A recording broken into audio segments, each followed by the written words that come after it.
Mi mejor amigo me robó y la cantidad te dejará helado. Hola, soy Daniel, tengo 32 años y vivo en Santo Domingo.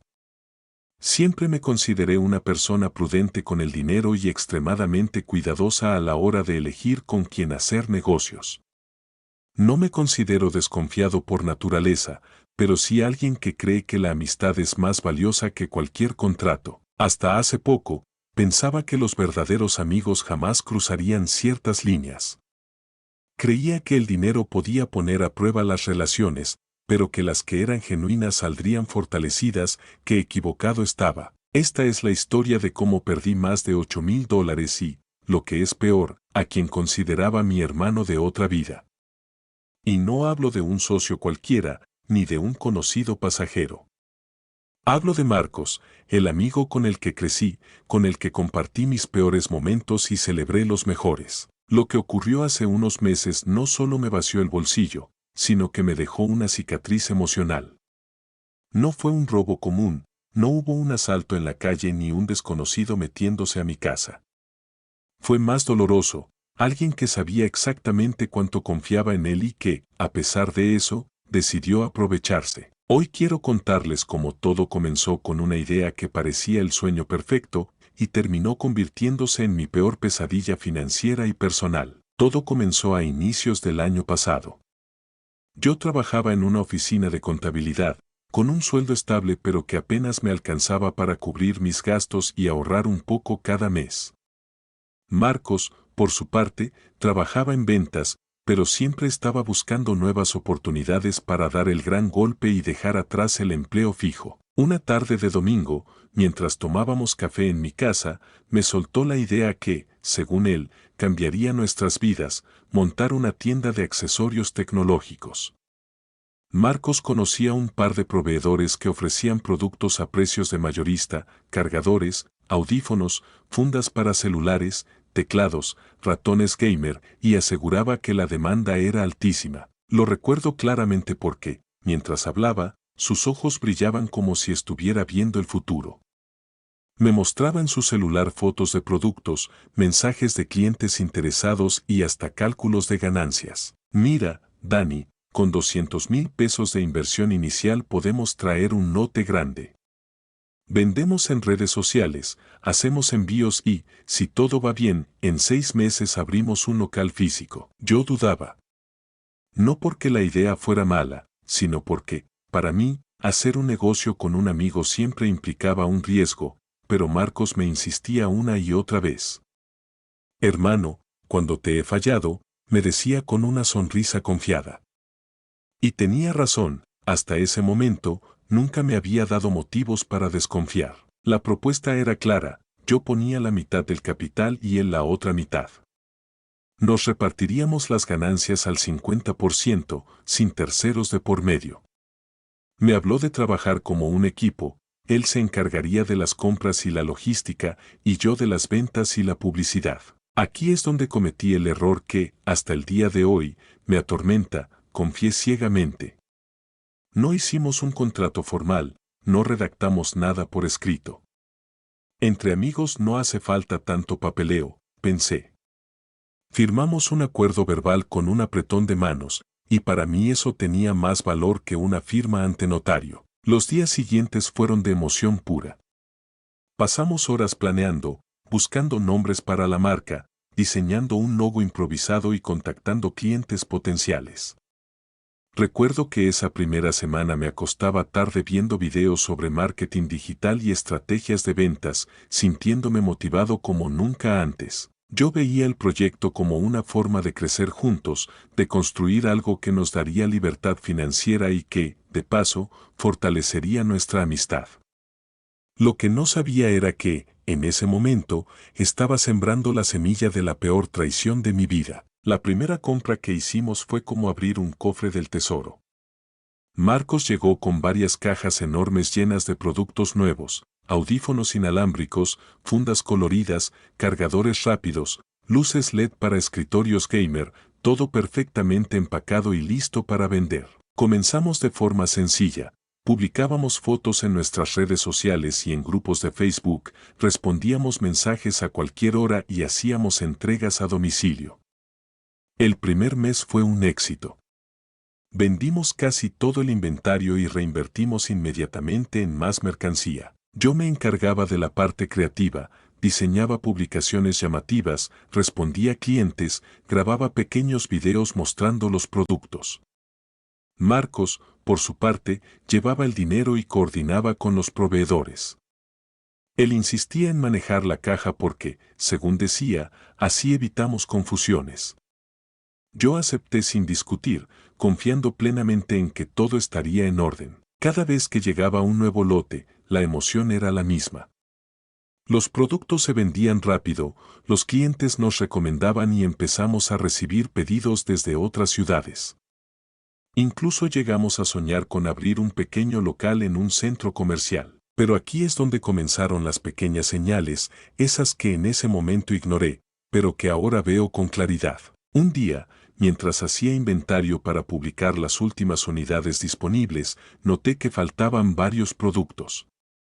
Pensé que quizás Marcos ya los había vendido y no me lo había informado. Cuando le pregunté, me dijo que seguro era un error de conteo y que él lo revisaría.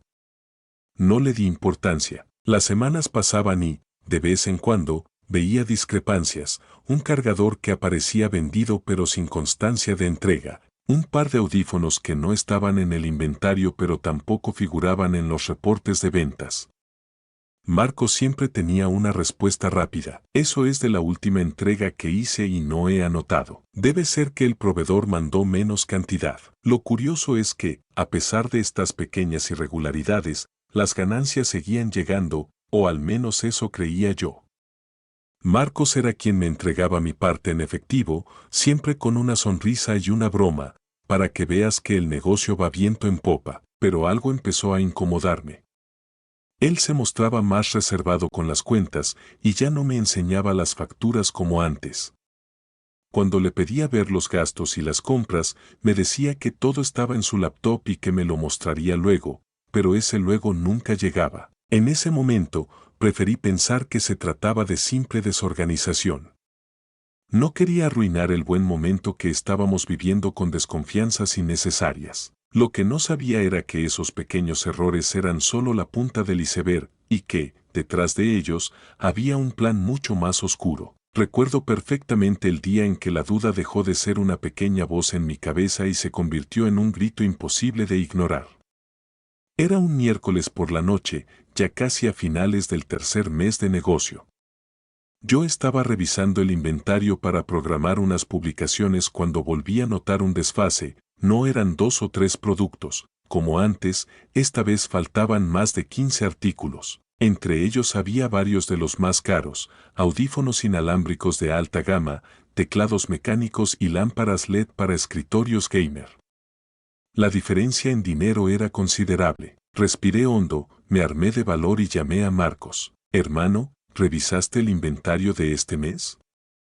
Porque me salen varios faltantes y la caja no cuadra. Su respuesta fue inmediata y con el mismo tono seguro de siempre. Ah, sí, eso debe ser error de proveedores.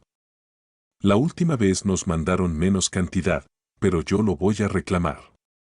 No te preocupes. Y ahí estaba su excusa perfecta, culpar a los proveedores. Lo dijo con tanta seguridad que, por un momento, volví a creerle. Pero esa noche, mientras intentaba dormir, algo me molestaba. Si realmente había un problema con los proveedores, ¿por qué nunca veía los mensajes o las quejas formales que él supuestamente les hacía? La semana siguiente, decidí hacer algo que antes no se me había ocurrido, revisar las facturas más antiguas. Para eso tuve que insistirle varias veces hasta que, finalmente, me mandó unas copias por correo. Y ahí fue cuando todo empezó a encajar, para mal. En las facturas había algo extraño, algunas compras estaban infladas, es decir, los precios eran mucho más altos de lo que recordaba haber pagado. En otros casos, aparecían productos que yo nunca vi en la tienda. Para confirmar mis sospechas, contacté a uno de los proveedores directamente, fingiendo que necesitaba el mismo pedido que aparecía en una de las facturas. Me dieron un precio mucho más bajo que el que figuraba en los documentos de Marcos. Eso significaba que alguien estaba aumentando los costos para quedarse con la diferencia, y ese alguien no podía ser otro que él. Decidí seguir investigando en silencio. Un par de noches después, mientras Marcos me decía por WhatsApp que estaba cerrando cuentas con un cliente, lo vi conectado en línea constantemente, pero sin responder mis mensajes. Me picó la curiosidad y revisé nuestras redes sociales del negocio. Él había cerrado una venta importante por mensaje privado y nunca me lo comentó. El pago había sido por transferencia directa a su cuenta personal. Ese fue el momento en que supe que ya no era un malentendido ni un descuido. Marcos estaba sacando dinero del negocio a escondidas. Lo más irónico es que, al día siguiente, se presentó en el local con su sonrisa habitual y me dijo: tranquilo, todo bajo control. Pronto vamos a dar un salto grande. Yo lo miraba y sentía que tenía enfrente a un desconocido.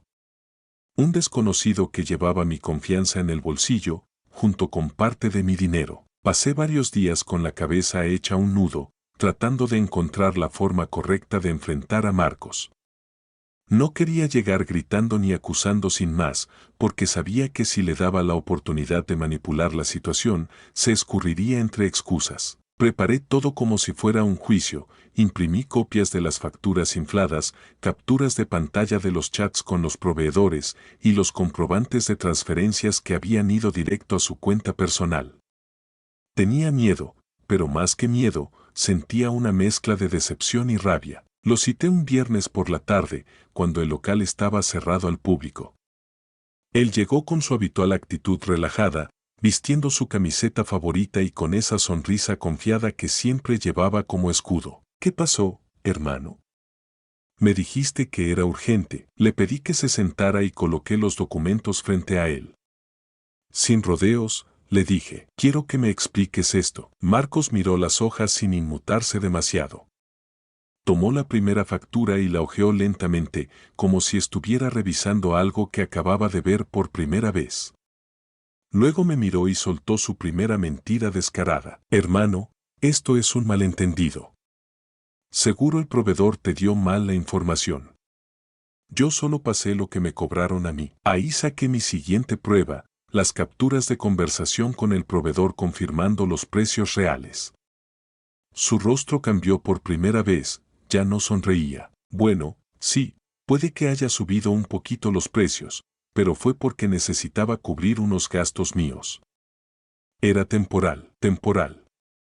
Esa fue la palabra que me hizo hervir la sangre. Le pregunté cuántas veces había hecho eso y cuánto dinero había tomado prestado. Evitó mi mirada y murmuró: no lo he contado, pero no es tanto. Te lo puedo devolver. Saqué la hoja donde había sumado todo, las diferencias de inventario, los precios inflados y las ventas directas a su cuenta personal. El total superaba los $8,000. Cuando le mostré la cifra, su reacción me dejó helado. Pues si quieres ese dinero, demándame. A ver si tienes pruebas suficientes para ganar. En ese momento supe que no había vuelta atrás. No solo me había robado, sino que ni siquiera estaba dispuesto a reconocerlo de verdad o a intentar repararlo. Le dije que nuestro negocio terminaba ahí mismo. Que iba a cerrar el local y que no quería volver a verlo. Marcos se levantó, recogió sus cosas y, antes de irse, me dijo con un tono frío que nunca le había escuchado: la verdad, Dani, la amistad y los negocios no se mezclan. Tú fuiste ingenuo. Y así se fue, dejando tras de sí un silencio pesado que me aplastó el pecho. No solo había perdido el negocio y el dinero, había perdido a quien durante más de 10 años llamé hermano. Los días después de la confrontación fueron una mezcla de rabia, tristeza y vacío. Me costaba creer que todo lo que habíamos construido, los planes, las noches sin dormir, las ilusiones de crecer juntos, se hubiera reducido a cenizas por la codicia de alguien a quien yo consideraba de mi propia familia. El primer paso fue cerrar el negocio. No tenía sentido seguir en pie, y mucho menos con un inventario incompleto y cuentas que no cuadraban.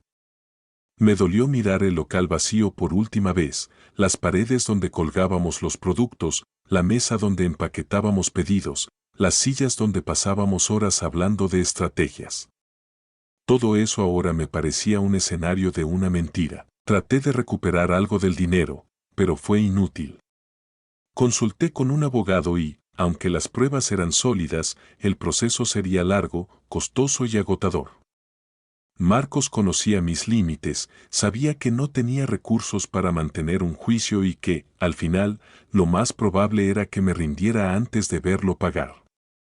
Y tenía razón. A las pocas semanas, me bloqueó de todas sus redes sociales y dejó de responder llamadas o mensajes. Un amigo en común me contó que se había mudado a otra ciudad, para empezar de cero. Lo irónico es que no empezó de cero, comenzó con el dinero que me robó. Unos meses después, por pura casualidad, supe que estaba repitiendo la historia. Se asoció con un chico que tenía una pequeña tienda de accesorios y, según me contaron, en menos de 3 meses ya había problemas de inventario y discusiones sobre dinero. Era como si Marcos no sintiera ningún tipo de remordimiento. Mientras tanto, yo lidiaba con las consecuencias, mis ahorros desaparecidos, deudas por cubrir y una amarga sensación de vergüenza. Me costaba hablar del tema porque sentía que todos pensarían lo mismo, que fui ingenuo, que debí protegerme más, que confié demasiado. Y, en el fondo, yo mismo me repetía esas palabras todos los días. Lo más doloroso no fue el dinero, sino la traición.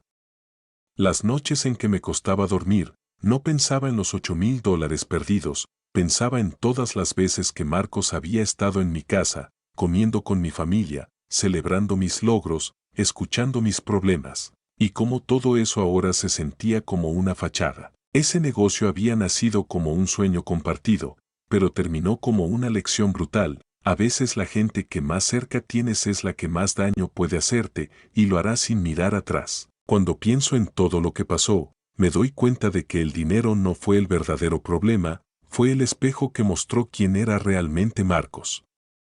El dinero solo aceleró lo que estaba destinado a salir a la luz, su falta de lealtad, su egoísmo y su incapacidad para valorar la confianza que le di. Mucha gente cree que las traiciones más dolorosas vienen del amor de pareja, pero no, las que te parten el alma son las que vienen de la familia que elegiste. Marcos no era mi amigo, era mi hermano en todo menos en sangre.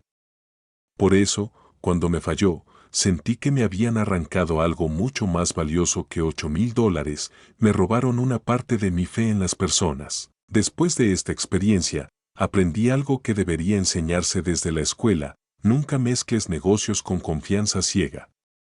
No importa si es tu mejor amigo, tu primo o tu pareja, si hay dinero de por medio, todo debe estar claro, firmado y protegido. Los papeles no son una señal de desconfianza, son un seguro contra la naturaleza humana. También entendí que la ingenuidad no es una cualidad bonita cuando hablamos de negocios.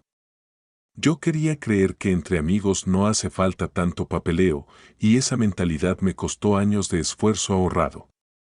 No es que debamos vivir desconfiando de todos, pero sí debemos aprender a poner límites y condiciones, incluso a las personas que más queremos. Hoy no le guardo rencor a Marcos. No porque haya perdonado lo que hizo, sino porque aprendí que el rencor es otra deuda que uno carga sin necesidad. Prefiero tomar esto como una lección cara, muy cara, pero valiosa. Ahora, si alguien me propone un proyecto, lo primero que hago es protegerme. Si estás escuchando esto y tienes un negocio con un amigo o familiar, no cometas mi error. No pienses que a ti no te pasará. El dinero no cambia a las personas, solo revela lo que siempre han sido. Y créeme, más vale descubrirlo antes de que te dejen con los bolsillos vacíos y el corazón roto. Gracias por llegar hasta el final de esta historia. Si te gustó, no olvides dejar tu like, suscribirte y compartirlo con alguien que disfrute de relatos como este. Tu apoyo nos ayuda a seguir trayéndote más historias llenas de misterio, drama y emociones intensas. Y si alguna vez viviste algo parecido, te leo en los comentarios. Nos vemos en el próximo video, con otra historia que no vas a poder olvidar.